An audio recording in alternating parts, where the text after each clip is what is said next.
Poajo live.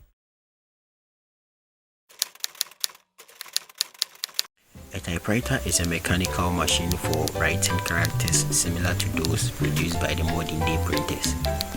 It was invented in 1867 in the 19th century. Back then, they were commonly used in offices and sometimes in homes for typing letters, documents, and other information. The QWERTY layout developed for the typewriter remains the standard for computer keyboards. Typewriters are still used due to the lack of reliable electricity in some parts of the world.